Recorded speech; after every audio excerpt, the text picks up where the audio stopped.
Hello, good evening, friends. My name is Amish Sharma, and we welcome you all on our 15th day on our series of Words of Wisdom. And today we have yet another topic called Flutter, the new era of app development. And the speaker for today is Kamal Shree, ma'am. So, a short intro about ma'am. So, she is a Google developers expert. She has also worked at Infosys as a senior technology platform executive. She is currently a mentor at Mentor Cruise.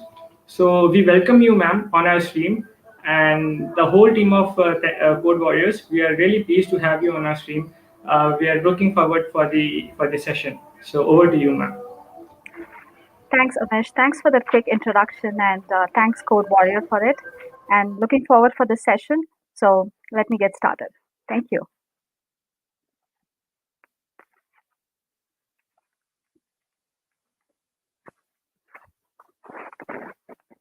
So, hello everyone. Welcome to my session. Flutter, the new era of app development. As Amish said, I'm Kamal. I'm a Google developer expert in Flutter, Dart, and I'm a YouTuber as well. So let's see what's the agenda for today. So it's very pretty straightforward. It's like why Flutter, get animated with Flutter, or state management, Flutter packages, Flutter for web, and these are all the nitty-gritty features that makes Flutter really stand out in the market. So when I started Flutter, I always had this question, why Flutter? What is so awesome about this framework and how is it different from the rest of the framework and why should I use it? So trust me, when I started exploring Flutter, I said hands down, and I'm not going to turn back. So that was the kind of a feeling that I got when I started Flutter. So maybe by the end of this session, if you're really new to Flutter, at least you would give a thought to try this and see how it works. And if you're interested, you can definitely pursue it further. So if I have to talk about Flutter, I would say Flutter has a lot of cool features. But before that, what is this Flutter? So it's nothing but it's a UI toolkit developed by Google exclusively for developers to build high performance, high quality native apps across multiple platforms. So that's about Flutter. So is this all? So I can build a UI toolkit, so good animations? No. There are a lot of other features that make Flutter stand out. So first thing is beautiful. When I say beautiful, am I talking about the UI? Definitely not. I'm talking about this underlying architecture or there's a framework basically where it's got this layered architecture where I would be talking about it in the coming slides. Now, where it kind of gives you control over every pixels on the screen. So that's the term that I use beautiful. The next is the community and the open source. When I say community and open source, it goes hand in hand. Since we know Flutter is free, it's open source, anybody can build it, anybody can solve issues. That's how community also grows. Say, for example, with a large community like this, if you really want to find to contribute, you can find ways to do it. Whether it could be GitHub, solving issues, whether it could be Meetup, organizing communities, it could be talks, or it could be Discord or Slack channel or any other kind of community channels that you can contribute. Next, moving on to the cross-platform. When I say cross-platform, I'm talking about the special widgets that we have in Flutter. In Flutter, everything is a widget. Like in React, you have components. In Flutter, it's widget. And these widgets are designed uniquely that it is capable of developing the same app to cater to different platforms. So that's about the cross-platform I talk about. Next, something is fast. Now, when I say Flutter is really fast, do I have a number for it? No. When I say fast, it is uh, the hardware that I'm talking about, which is the same hardware which is accelerated Skia 2D graphics that underpins Chrome and Android. And the Flutter is architected in such a way that it provides a glitch-free and a jank-free graphics at the native speed of your device. So that's the fast I'm talking about. Coming to productivity, as a developer, if I'm using a product and at the end of the day, if I'm not efficient enough to complete my task, then definitely the technology that I'm using is not serving my purpose. So, how is it productive? So we have cool features like hot reload, where I don't even have to change the state of my app and I would be able to make changes on it. So that is what I mean by productive. And trending, definitely always Dart, which is the programming language, it seems to be growing up in the chart to the number one position. So as of now, Dart is being kind of adopted as the sixth programming language in the software GitHub repos. So that's the kind of trending, and these are the key features that Flutter makes it really stand out in the market. Next, moving on to animations. As I mentioned, animation, it plays a very important role. Say, for example, you want to develop app these days, at least a part of an app contains animation, whether it could be clicking of a button or it could be sliding from one page to another page or a kind of a pop-up. So you want to delight your user with some kind of user interaction, trying to tell them that, okay, you kind of moving this screen from here to here. That's what the navigations that you're doing. So that kind of animation is possible by Flutter. But what are the different ways to do it? So I would say there are a couple of ways to do it. But before that, let me show you a few of my examples that I have created using animations. So if you see here, you can see three of the apps that I've built. So the first one is a kind of a chat app where I've literally used just few values in the X and Y axis and I was able to get these animations running. So if I had to display the same details in a very static way, it looks really weird. So animation plays a very important role here. And if you look at my second app, I had two widgets here. One is a smiley widget and another one is a slider. So I was thinking like, how can I really connect both of them? So I said, okay, as and when I move my slider, my smiley has to change. And there is also a rating value which has to get updated. So Flutter was so easy that I could easily connect all of these three widgets and achieve this UI. Moving on to the third part, this one I used a custom painter widget where using this widget, all I could do was just draw circles or geometric shapes. So I was thinking, what could I do with it? That's when I came up with this Google I/O 2019, the transition animation that they always roll out whenever there's the Google conference happening. So all I did was I started using these geometry shapes, and I was able to achieve this design. So this is how it is possible to get your I/O images or your widgets in your Flutter app. So if I have to explain animation in a nutshell, there is just three pillars. One is the tween, animation, and controller. So if you know these three parts of Flutter, then you're good to go with animations. So first, let's understand what is tween. Uh, I mean ticker. I'm sorry. So if I have to talk about ticker, ticker is something similar to ticking of your clock. So as and when the clock ticks, there is something changing. So here, what is that changing? So here it could be the color, it could be the font, it could be the text, it could be any part of your app. So on every tick, there is a property getting changed. And animation is nothing but the values. By default, it is 0 to 1. And these are the things that actually does the animation. And the last part is the animation controller. Now, for everything, there must be a controller saying, okay, start the animation, stop the animation, okay, feed in these values, okay, redraw this widget. So there must be some kind of a controller. So here, the job of the controller is to do the controlling part. Now, okay, these are all the parts in an animation. But if I have to explain it or dive deep a little more into the technical part of it, I can see this as this picture where I actually feed in the tween values, where, as I mentioned, it could be two values that the animation changes. Say I want a square to go from size 100 to size 300. Those values would be my tween, duration, how long I want this animation to take place, curve. Curve is what kind of an animation I want. Do I want a bouncing animations or do I want just a straight curve in, curve out? So these kind of easy in, easy out. So these kind of animation details are fed to your animator. And as I mentioned, controller is the one who actually controls these values and gives those values as output. So the job of an animator is not to give you the animated output. Its job is to give those values, and these values are fed to your Flutter widgets, and then your Flutter widgets are redrawn so that you get that feeling that it's been animated. And this all happens in a very short span so that every time something keeps changing, it looks like an animation. So that's the basic skeleton or a simple term that I can explain what an animation is all about. So even if I have to go explain it in a very easy sense, I can think of a flip book. So as I mentioned, we have three properties in animation. One is your ticker, one is your animation, and another one is your controller. So if I have to explain this, the ticker is the pages. So for every tick, there is something happening.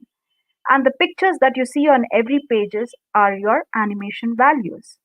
And your controller is the finger here, or any tool that you're trying to tick these pages. So similar way, so when you look one by one, all these pages, you don't get the animation effect. So since you use your finger to keep ticking up all these pages, this really looks like an animation. So this is how I can explain animation in a very simple term. Now, as I mentioned, there are several ways to achieve animation. So the first way to do animations in Flutter is by using this tool called Rive. Now, what is this Rive? I would say Rive is it's a powerful design and an animation tool actually, which allows designers and developers to add high quality animation to your apps and games. So here, when you open this tool, it's just like GitHub where you have public and private repos, and you can start creating animations. So in initial days, if I had to create animation, I had to find a designer who was an animated graphics designer, get a character designed, and then convert that into the front end part and then give it to the back end. So there was a series of procedures followed and there was series of codes involved in it. But with this tool, all you have to do is create your animation and export the file, and you can use it in your Flutter application. So whatever you're designing in your Rive application is what you see on your mobile app. And this also has public repos, so you can have people forking your repos and trying to modify on it. So definitely do try this tool if you're really good at drawing or you have your own creative side of drawing. So you can easily implement this in your Flutter application. So in the reference section, you would find all these links, but definitely do give it a try.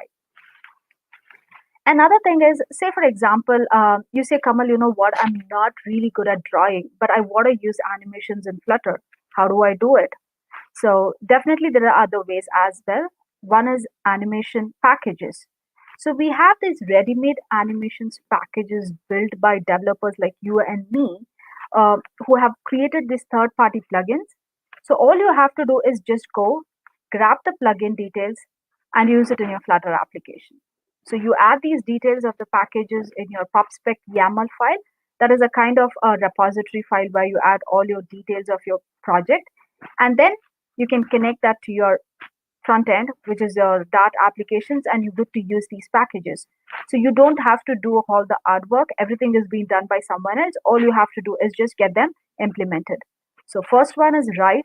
Second one is animation packages.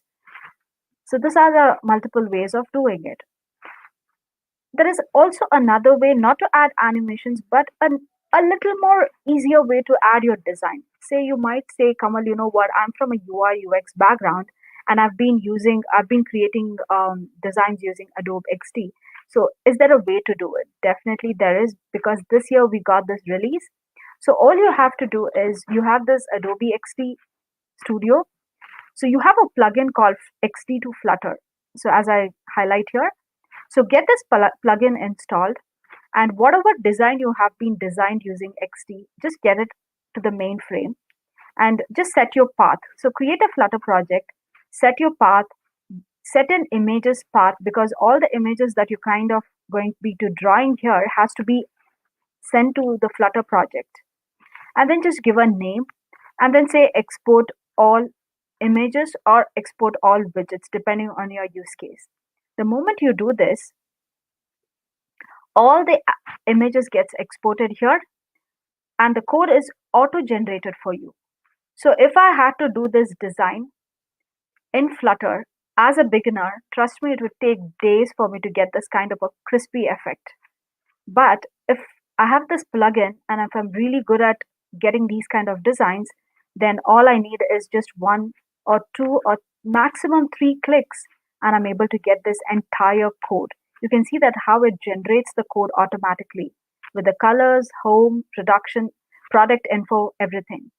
So that's how easy it is to use this plugin. Then moving on to another topic, which is always a topic of discussion in Flutter, state management.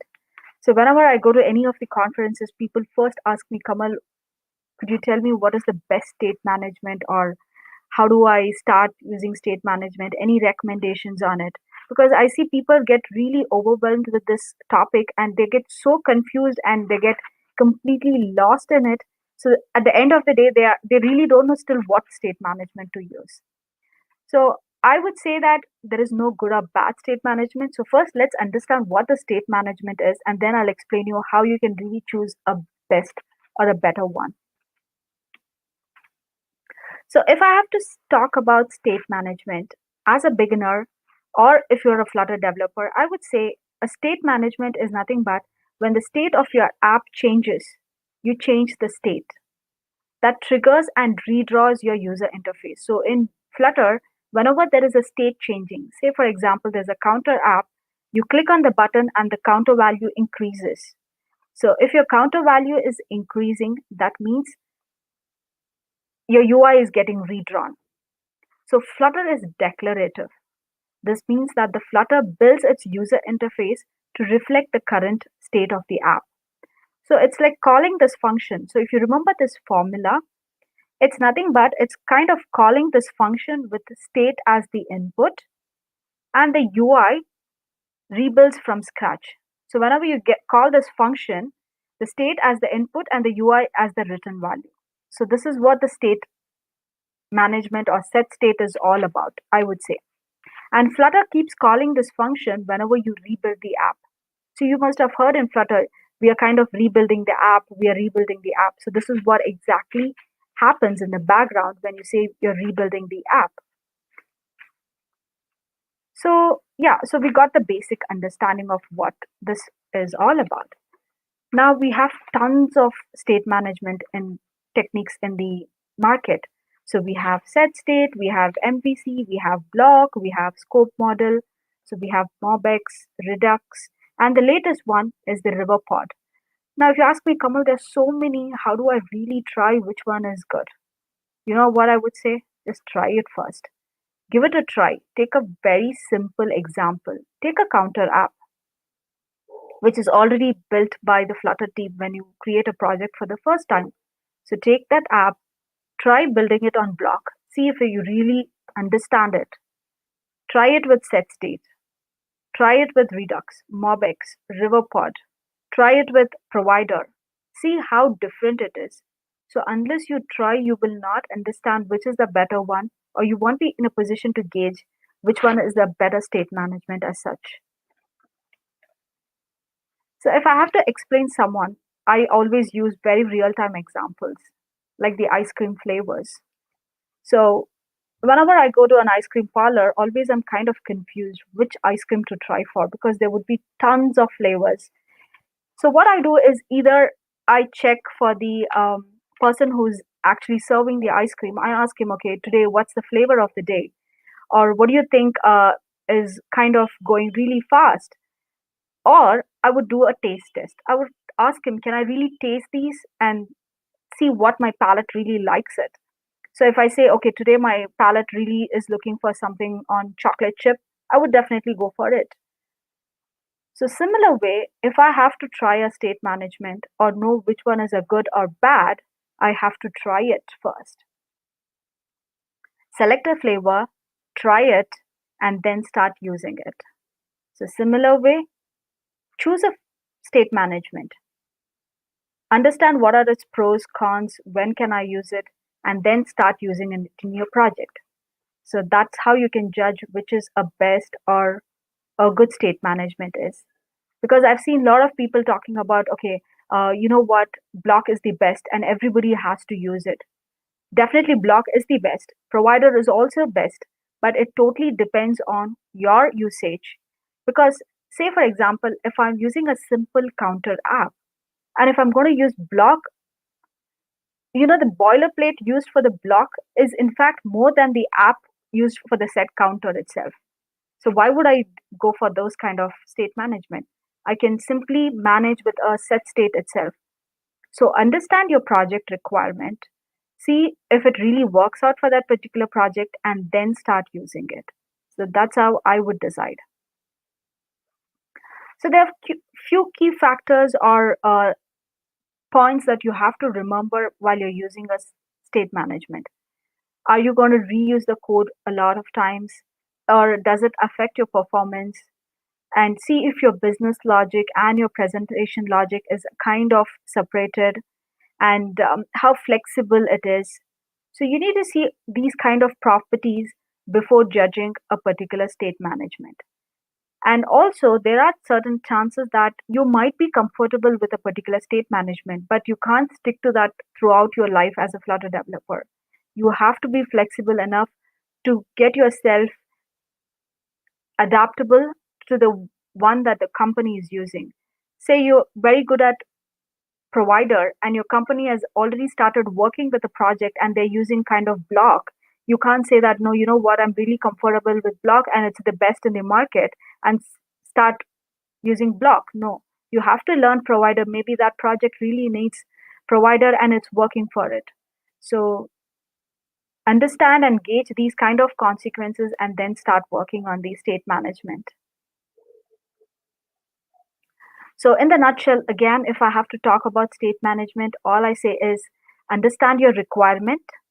Does it really need a state management, or is it okay if I just use a simple set state and not complicating the app?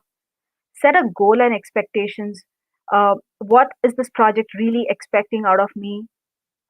Is that just testing my state management skills, or am I here to really get this product out in the market? And how, what kind of clients am I going to work with? So understand all these goals and expectations. Understand the complexity of the project and the style. As I told you, the company might be using provider, but you might be comfortable with block. So get yourself adjusted with style and start working. So, with this, I would say there is no good or bad state management. It totally depends on the project that you're working and your usage. So, next time someone asks you which is the best state management, I'm sure you might now have a good um, kind of solid answer to respond them saying there is nothing like good or bad. It totally depends on your requirement. So, there is another cool feature about Flutter, which is the package, the world of packages. So yeah, we have tons and tons of packages where they keep screaming at us saying, why don't you use me? So the beauty about these packages are it's been developed and created by developers like you and me, and it's free to create. You definitely you learn a lot of things, and at the end, you are helping each other and developing the community. So let's see a few things as to what these packages are all about and how can we effectively use it in our day-to-day daily life while developing apps. So before I choose a package, say for example, the client says, you know what, Kamal, I want to design a chart app and it has to contain a pie chart with all the details and it has to have an animation. So can you start building one? So as a developer, you know what I would do? Either I would start collecting the details for the chart and then start building it. So either I use my own custom functions. But the clause here is the client says, I want you to do that in a half a day's time. So if you're already working in a framework like this, Flutter, definitely there's something called packages. So these kind of packages are already ready-madely built by another developer where you can definitely use them. But there are some times where you will not find packages. So in those cases, you have to do a custom one. But that totally depends on the kind of research you do. So to choose a package, now, where do I find the packages? Next question is, where do I find? There is a website called pub.dev. You would find those details also in the references. So if you log on to that website and just enter animated charts, you would find tons of packages available and all are free to use. But there are certain things that I would actually look for a package, because even if I go to a shop or if I go to a market, I have tons of, if I go choose an apple, I have tons of varieties of apples, but I know what is a better one for me and which is a good quality and which is really good for my health and the price wise, everything. There's a lot of factors I see before buying something, right? So similar way, before choosing a package in my package repository, I'm going to look into a lot of factors. So those factors are nothing but the build status, version number. For every package, there is a score. So whenever you add a package to the pub.dev, there is a score given to your package depending on how it's been performing in the market, how many issues you're getting closed. So they give you a score. So the score, maximum score is 100 here. And whenever I look for packages, I look for packages with a score above 95. That's when I would try to use those packages. Now, I'll let you know why I don't use it below 95 in my next slide. And then also I look for compatibility, which is, that Flutter is like you can run it on Android, iOS, web, everything as of now, but web still it's in the beta stage. So when I say compatible, I use this package to develop my app on the Android. And later, after a few months, my client says, okay, you know what, now it's all good. Can you get this extended to the web part? Now, if this package, if it's not compatible, then I have to reinvent the wheel of getting this animated chart onto my web. How will I do it? Now, this package is not supporting. So always look for packages which are supporting most of the platforms. Then the author. Sometimes you would have packages created by the Google employees or the Google team itself. So I know this is all trustworthy team who's really working on it. So sometimes I use them. Then also there is a GitHub repository. So when I say GitHub repository, it's an open source. So I can create these packages. So we know how this package is created. In fact, I can learn to create packages by just getting into the GitHub repository link. And then I also can see what are the open and closed issues on these GitHub packages. And also, they give you a process of telling how you can install these packages and use it in your example. So these are the factors that I really look for when selecting a package. So whatever I've told you until now, this is the visual representation of it. So first thing, we go to the pub.dev pack website, and this is where I can get the package detail. So this is a very simple package which is called shared preference. This is the version number. And as I mentioned, every package has a score. So right now this package is being given 100. So that's the maximum score it can get. And when I click on this score icon, I get few details as to what on what basis this package is being scored 100. So there is quality, there is performance. So there are a lot of factors. So if you see there is a glitch in this code, then you can understand where this package has been underperforming, basically. And then you also have README, which gives you a detail about the package. And then you have example as to how you can use this package, then the installation guidelines. And also we have something called versions. So every week or every release, there would be few versions getting updated. And every versions would have updates like what kind of update is done. So all those details would be available here. And finally, we also have something called the compatibility, which I already mentioned. There are certain packages which would have only Android, iOS, that's it. They will not have web part here. That means it's not compatible with web at the moment, or maybe in the future they might have one coming up. So I'm always very cautious using something on a very production based apps, that if it's compatible with web also, because who knows, my app might get converted to a web application also. Then I don't have to keep looking for another package which is exclusively for web. So these are the details that you need to look for. And also there is this bottom right corner repository, which I told you who developed this app. And if you click on the repository link here, it takes you to the GitHub page and you can see the open and closed issues. Now, why I keep emphasizing so much on the open and closed issues for the GitHub? Say, for example, I have this animated chart where it gives me these cool animations and all that. I'm really happy with it. But you know what? My client is actually requesting for this animated chart with a custom text also, but I'm not able to find that in this package. So, what do you think I have to do? I cannot modify the package.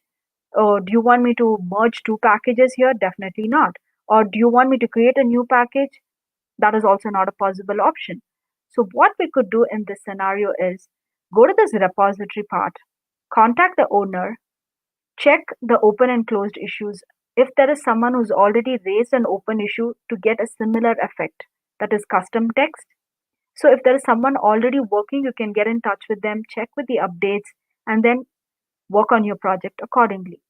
If not, the last thing that you could actually do is tell the package owner, you know what, I have this kind of feature that's coming up.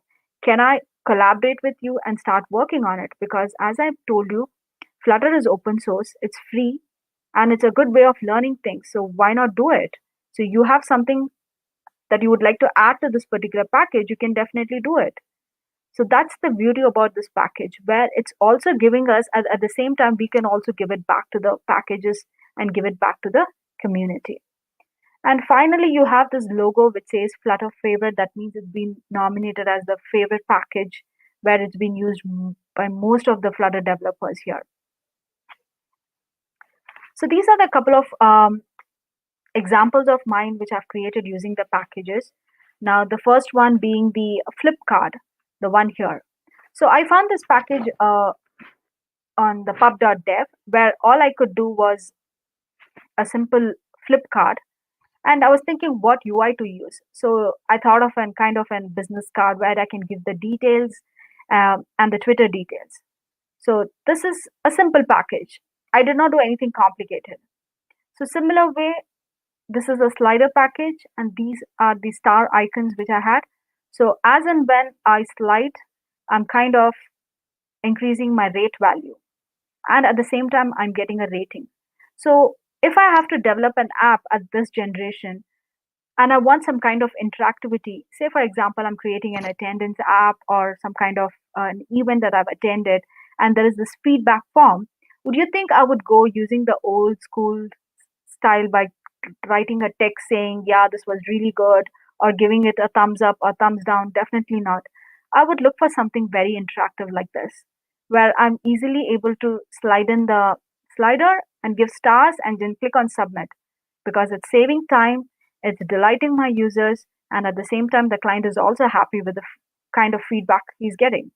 So, this is how you think as a developer and just not stick with just creating apps, because Flutter gives you that flexibility and that leverage. You can get yourself creative, do everything. Now, why I emphasize so much is, say, for example, if I had to just look at this icon, what I could create, just a star. If I had to think about a slider, what I could do, I could just slide. So as a developer, you have to go an extra mile, create these, or see how you can combine these sliders or combine these widgets and package and see how you can come up with your own unique design. And this was also another example of my work where I kind of use this staggered grid view. So if you see this Instagram kind of effect, so all I did was I used the staggered grid view package, just added photos here. So if you have an app where you have similar kind of photo app, you could use this. Or if you have a dashboard, you have an app, a financial app or a digital currency app, and you want to display all your chart information, whether it could be the pie or the market, the spending, the user, the conversion rate, all this. So whatever I've used here is the same staggered grid view in a different pattern. And then inside it, I've used different charts. So I was able to achieve this dashboard just by using packages. So I haven't designed any of these pages. I have not used any of the animated tools, nothing. All I did was just use these packages to get these design. So that's how easy it is to use packages in Flutter. Okay, so now you, as I mentioned, you can use packages. But there are certain scenarios where you think that definitely packages are not helpful because you always require something customized. Now, as I mentioned, an animated chart with an animated text or a custom text. Definitely, you looked into all the packages and you're not able to find one. So then definitely you have to design one. So you know Dart because that's the programming language used for designing a Flutter application. So you know it. So why don't you build one? So it's easy to do it. Now, how you could do it is, but before doing it, there are certain steps that you need to follow. So, as I mentioned, first thing, see if there is already someone who is working on this kind of an package before, then so that you avoid duplication or even you kind of avoid wasting time on this. Or check if there is someone where you can kind of collaborate with them and see if you could actually build this working with them. So check all these details before you start working on a package. And also give the name very specific to the kind of package that you're designing. Say, for example, I've seen people where they design packages and the name is nowhere correlated to the package that they're doing. So if someone is looking for the package name, say if I'm looking for bouncy text or something, and if the package name does not have anything related to bounce or text, then how am I going to get your package details in the first 10 search results? Then definitely they would say, you know what, I did not find any package details related to bounce text. So definitely let me go ahead and create one. So what happens at the end of the day? You wasted your time building one, and then at the end you find out that there's a duplicate package and your score value gets down, and so a lot of things happen. So do a proper analysis, propose it, develop it, and then try to implement it. Okay. All right. So since we were talking about packages, I would like to talk about one such package which is called the WebView Flutter. Now, this package is very cool. When I started with Flutter, I found this really helpful in certain cases. Like, say, if you're from a web development background, so you deal with a lot of browser related issues. So, what this package actually helps is, or this plugin helps us is, it can display the web page without having to open your mobile device browser. So I have an app and I want to connect that to the browser. So whenever I click or I do something, it kind of gives you a prompt saying, would you like to open using it Chrome or Internet or Safari, whatever apps, browser apps you have. So if I don't want that to happen and I want my own web view to open, I can use this plugin. Okay, so let's see how to do it. So I have a very small example. So before that, we have to use the plugin details in our pubspec YAML file. So I have created the code. So let me quickly explain this. So what I've done is I've added a single child scroll view because I want everything inside one screen, one below the other, so that I'm able to scroll it. And here I have three buttons. One is the GitHub button, one is the article button, and one is the plugin button. So the purpose of this app is to, when I click the corresponding buttons, I have to go to their corresponding pages. So if I click on GitHub, it has to go to the GitHub page, and article and plugin, similarly, it has to go to Medium and pub.dev. Now, if I look at the design, this is how it looks. So I have a column. This is the column. I have three buttons. I have three buttons. Now, all these buttons are custom buttons. Now, I've given a context and a text and a link because every button is different, because the text differs, the link differs, right? So just by using these few lines of code, I'm able to develop these three buttons here. Next we have to see how to create this button part, that is a web button. So this is where we actually kind of use custom widgets to reuse it. So let's see what this web button is all about. So as I mentioned, it takes a URL and a button text in your parameters. So it's nothing but a single container with some padding, and then there's this flat button with a primary color orange, and then there is a padding inside to just give that effect of that it's in the kind of a center, and then you have a text, and a text color is white. And then on press, it has to route me to a particular page, or a link. So that's what is happening here. Simple. Just to create this button and give this effect. Next, let's see what happens when I really click on the link. So the first thing that I have is the URL, the unique key, and this. Then there's the scaffold. Scaffold is kind of a starting point, and then I have an app bar, then a column, expanded, and there is this web view, and then you have few keys. There is a key value here. Now, why do I use a key is just to reference which widget am I talking about. So to have that reference, I use a key and then the initial URL. So this is all about the code part.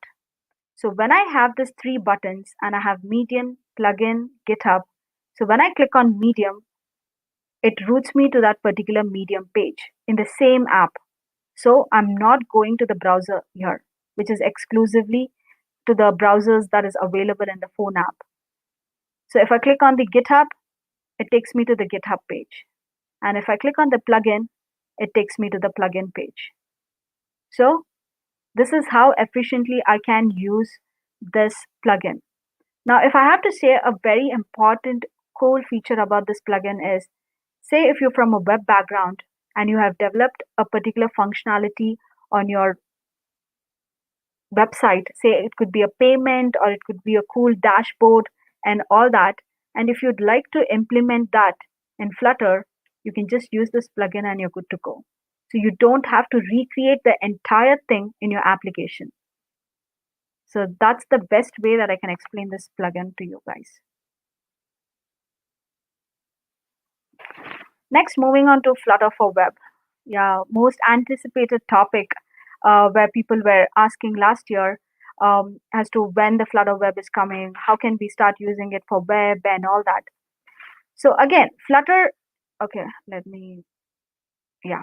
So if I have to say just a warning, do not use Flutter for web for production. It's still in the beta phase. Try it out, see how it works. But when it is production ready, then definitely use it on production app. So until then, try it with Flutter for mobile. Now, there are a couple of things here. People used to ask me, Kamal, do you know what? Should I try Flutter mobile first and then move on to Flutter web? Or should I directly go to the web because I'm from a web developer's background and all that? So if you ask me, try Flutter mobile first, learn what a widget is, what state management is, how to handle packages, understand the architecture, and then give a try for Flutter for web. That's how I think you need to follow the hierarchy. But if you say still you want to try Flutter for web, definitely you're good to go. But you will not understand the widget part and the basic things. Now, we say that we kind of these are a couple of my works. So all I did was I wrote the code in the Flutter for mobile and I was able to run this same app on Flutter for desktop with just a little bit of tweaking stuff. Now, what is that tweaking stuff I did was all I did was depending on the screen size, show 3 grids, 2 grid, or 1 grid. So that is what I did a change. The rest of the code remains same for both mobile and my desktop. And then another example was this dashboard where I really like the design of this stacking. So to get this stack over this particular card, I had to use a stack widget. So I really like this design so that when I'm viewing it on the web, I can see the four blocks, and then on the tablet, 3 blocks, and on mobile, just 1 block.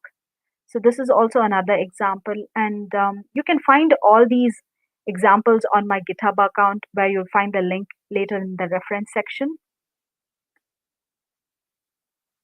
And yeah, so all I say is I use one code and I'm able to run the same code on my both mobile and web. How is this possible? So for that, as a developer, you need to understand the architecture because the architecture is the one that actually helps you do it. So whatever you see on the left side is your mobile architecture and on the right side is your web architecture. So there is one common feature in both the architecture, which is the green part and which is the framework. And that's where we actually really concerned about it. The rest is not our concern. The Flutter framework itself takes care of it. So all I do is I do my widgets, my rendering part, my animation, and I just give the code, and the engine actually take care of it. So this green section is actually written purely in Dart. So that's why you see the same thing where you're able to write the same code once and deploy it in different applications. So that's the theory behind that. So if I have to go a little more deep into this frame architecture, I can say it's like it has that Skia part, which is like the graphics used for Google and Chrome, which I mentioned in the beginning. And then the last layer is very specific to the platform, which is and and it is where the surface for rendering your Flutter is kind of configured. So our part of concentration would be only on the green part, and where we write the Dart code and give it back to the engine or the framework. So the framework take cares of it, whether it has to render it in a browser or a mobile. So its job is to do all those parts. And if the a few more details about it is that this layer is actually kind of compiled to JavaScript, something Dart is more capable of doing with your Dart 2.js compiler. So if you want to go a little more deeper into all this compiler part, all the JIT, AOT, how the compilation is happening, definitely you can find it on flutter.dev, and they have a very good explanation as to how these architectures work and how the rendering really happens, or how your DOM elements are drawn using the canvas. So you can get a little more detail into it. But as a developer, as a Flutter developer, if someone is starting, you should have this answer always, that how is that one code base I'm able to run it both on mobile and on web. So this is the reason. It's the architecture that's actually responsible. Now, you know that we use IDEs like Visual Studio, or we use Android Studio to develop Flutter apps. Now, is this the only way to use it? Say, Kamal, you know what? I'm really new to Flutter. I'm really not interested to get all this IDE installed and time consuming. I don't want to do it. So tell me what is the way I can really work on it. So we have something called Dartpad, which is an online editor, and all you have to do is just start coding and just click on the run button, and you have the app displayed on the right corner. So that way we have the Flutter team developed these templates for you, so that to start up with, you have these templates available. So these are the couple of work done by the Flutter team, and you have the code also. So there is a section called samples, and if you click on it, you get these samples available. So just check it out and see how it works, and you can do modifications, or you can learn from these codes as to how this person really got this Christmas tree with just boxes and with the zigzag motions, and he got this done. And it's kind of glowing as well, or these bubbles, or these discs. So just try it out. This is all available in Dartpad. Just type Dartpad in Google and you can find all these examples.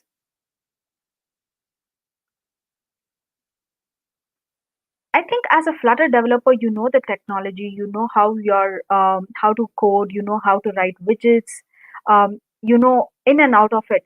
But I think as a Flutter developer, also you got to know about the architecture part of it.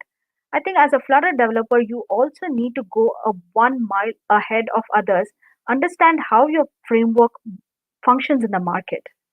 Because just knowing the technology is not going to serve a purpose, because you need to understand what is the competitor, or how is the other frameworks performing in the market, what is this not available in our framework that's available in a different one, because that's how you keep yourself updated. And also you'll be answerable to your client when he or she asks you a few questions. So these are few statistics that I would like to discuss with you, and few new updates on Flutter. So as of now, by now the statistics would have got changed. It would have been 2.5 or 2.6 million users.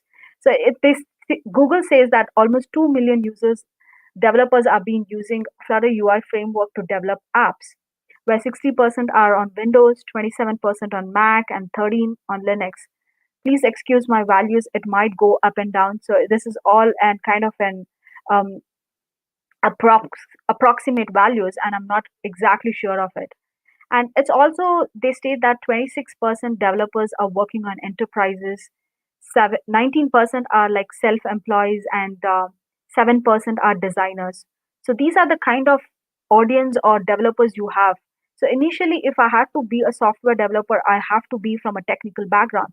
But these days, to learn a language and get into it, people are just using it. And it's also, we found that there were almost 90,000 Flutter apps built on the Play Store. So definitely it is a technology which is growing. People are started using it. And it's all because of this open source and community, where we have almost like 3,000 merged pull requests that's happening in every release. We have more than 400 contributors from all over the country. The issues that are getting closed is like 6,000 issues.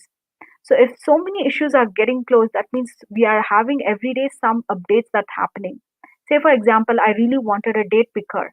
Next month, if that gets released, that means someone is really working on it, and that someone is nobody else. It's a developer like you and me who is working on it. If you want to pick a issue, work on it, solve it, then you are also one among the closers who are actually closing these issues. And also, it's been found that according to the IEEE, uh, Dart is kind of the 12th position in the top 50 languages to be adopted. So these are the few statistics. And coming to the release part, definitely there are a lot of releases that's happening. So the latest release is like the version 1.22, and we had a support for iOS 14 and Android 11. And we also had material component updates where we had new buttons introduced. It's kind of a button universe, whether you want round, curved, rectangular. So all the material related component updates we had. We also had this network tracking tool. So we have something called Dart Dev Tools, and in that we have, say for example, if you go to a website and you have this right click, inspect your element, you have the console tab with the network console, source, debug, all that. So similar way, we also have a Dart Dev tool where you can do all kind of tracking, debugging on these tools as well. And we also had performance and memory improvement happening. They had fixed a lot of tooling performance, and also we had the cursor support, navigation rail, date picker. So in my next slide, you would see the visual effects of all these updates. And we also had the Google fonts for Flutter and the Dart Dev tool. So yeah, the visual appearance of all the points that I was talking in my previous slide is here. So we had this navigation rail, where this navigation rail purely helps us to get from the app mode to the browser mode. So if I wanted something like this, all I have to do is just use the navigation rail widget and I'm good to go. So I don't have to build something from scratch to do this. So that's how easy it is to use these widgets. And then I was talking about the Google fonts, where I could actually, I think text and font goes hand in hand here. So if you're excited about text scale implementation, then probably you would be interested in this Google Fonts. So Google Fonts actually allow developers to easily experiment with any of the fonts. That is fonts.google.com. And all I have to do is when the app is ready to publish, the developer then decides whether the user receives the font from the downloading it, or you can use the bundle with the app package. So all I have to do is just use Google Fonts dot and the particular font, and I'm good to go with the font here. So I don't have to download the font, use it in the assets folder, and then kind of use it. So it's really easy, and they're making our jobs easy so that we can really concentrate on the functional part. Then we have this date picker, where initially this was also one of the most requested feature. So initially we could actually select one date and then use it. But now we can actually select a wide range of dates, where you could see in this animation in a second.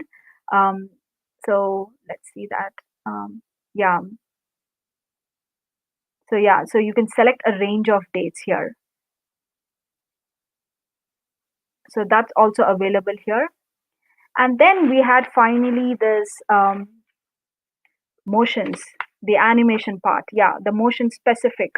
So where it has this 4 transition patterns that describes animation between components and the full screen, like the view, container, transform, shared axis, or fade, through or fade.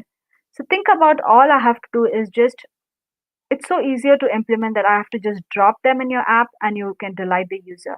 So if I had to create this kind of an animation, I'm already available in the Flutter. I mean, these widgets are there, so I can just start using it. So this was the latest release updates on the animation and the motion specification part. So these are the kind of work people are doing to get these releases. And then we also have something called text field and interactive viewer widget and the date picker. Yeah, this is what I was talking about, where you can select a wide range of dates, which you can see as and when the GIF gets played. So yeah, so you can select a wide range of dates and just not one date. And this one, this interactive viewer widget, where you can actually zoom and pan any of your widget tree. I mean, it can you can zoom and pan to any of the widget in your app, and it can be used in applications like gaming. So if you want to zoom a game board or a photo viewer while maintaining the performance and the simplicity, you can use this widget. And also the text field kind of effect that we had. So these are the couple of, now why am I showing you all this is these all release were happening and these issues were closed by developers like you and me who helped in getting these kind of updates done. And this is happening in every release. And I'm going to leave this section open for a couple of seconds so that if you'd like to know more details about all the content that I've been adding on these slides, where you have the GitHub account of my all the examples that I've been doing. And if you want to know about RiverPod, which is that high design animation tool, or if you want to know more about the versions, the Flutter 1.2 or 2.2, you can find here. So the releases are available in the Flutter doc. So use this section if you would like to know more details about it. And finally, as I told you, Flutter is nothing without the community. It's all about you, me, and developers like us working on it. So we have a lot of teams. So we have one such team called Flutterista, where it's kind of it's a woman and a non-binary who has some kind of interest toward Flutter SDK. And this is run by two amazing uh, ladies called Danielle and Stephanie, and you can find them on Twitter here. Or if you'd like to join this, it's an invite-based community. You can send me a request on my Twitter account or any of the social media accounts that I'm available, and I will get you connected. Now, why am I saying this is we have a lot of conferences, meetups happening. We also have something called Hump Day Q&A session, where we have all Flutter developers all around the world talking about projects, issues, any updates that's happening. Or if you would like to be a part of any of the meetup, you can be Slack or Discord. So if you'd like to join any of those teams, just let me know. I'll get you connected with them. You can learn things, you can explore, try and see how you can fit into this particular ecosystem and see how you can kind of sharpen your skills and use that in your day to day life. And yeah, that's it. Thank you so much. I think by today you must have understood, or this session would have kind of given you a glimpse as to, yeah, Flutter is also another framework which is kind of budding in the ecosystem, and you can develop a lot of cool features and just give it a try and see how it works. And you can follow me on any of these channels. And if you have any questions, you can ping me. And yeah, that's it for today. Thank you so much.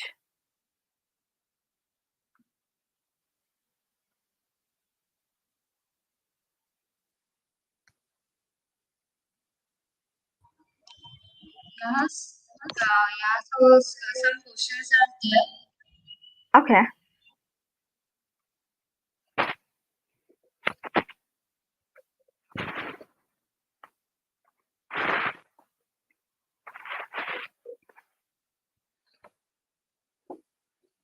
Okay. Uh, the question is, will companies are going to use Flutter for web in future? Definitely they would use it because Flutter for mobile is already doing really awesome in the market. So why wouldn't someone think of extending it to the web so that they can delight the customer just by using one single code base and one developer? So initially, if I had to develop a website and an app, I had to have an Android developer, I had to have an iOS developer, I had to have a web developer, backend, and a lot of other things. But trust me, just by using this, all I have is just one developer, Flutter developer. In fact, he can itself design code, everything in one go. So definitely companies will look out for Flutter for web.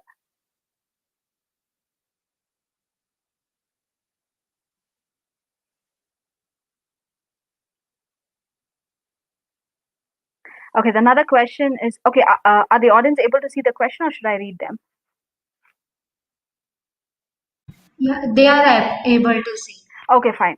So someone says me they have been learning Android for a very long time, as they also want to learn web development along with Android, but I'm confused as I should learn Flutter or HTML, CSS, React for web dev. So your question is a kind of a two answers for me. So it totally depends. Since you're Android, why would you want to go to web? Because if you know Android, you can jump into Flutter, and if you want to do something on the web part, you can continue with the web journey. That is one option. But if you say that no, I'm done with Android, I want to move completely into the web development, then you can go with different technologies. So you choose which one you want to go. You want to still use your app skills and go with web development, then go with React, Flutter, or any of this. But if you say no, I want to be a pure web developer, I don't want anything related to app, then just go with web development technologies like JavaScript, HTML, CSS.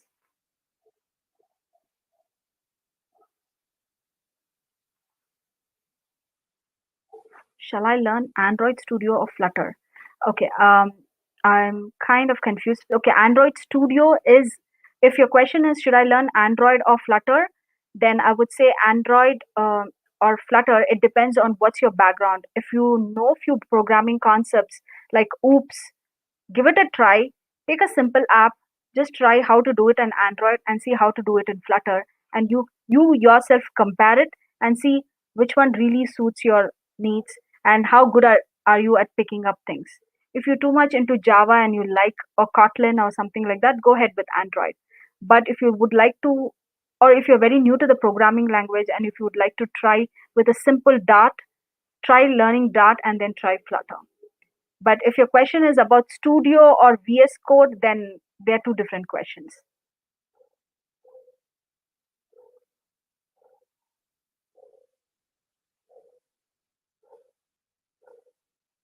Okay, should I use Android Studio or Visual Studio for Flutter? It totally depends on your choice. If you're from an Android background, you would be comfortable with Android Studio. But I have tried Visual Studio. The plugins are really amazing because it makes my day-to-day job while developing Flutter really easy. So I really go for Visual Studio. But there's nothing wrong in Android Studio. Trust me, it's all totally up to you. What are you comfortable?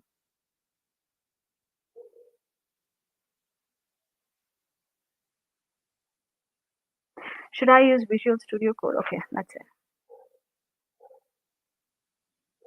Yeah, so no more questions are there. So thank you very much, ma'am, for this wonderful session.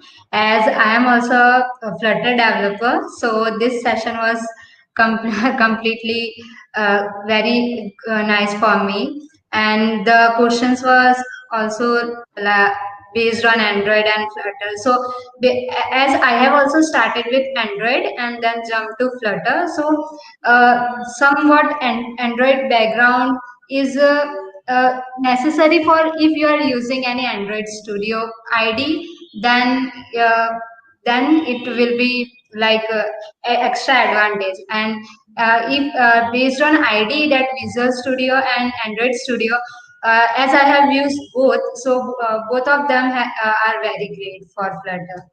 So thank you Indeed. very much, ma'am. Yeah. Yeah. And Thank you guys, so much.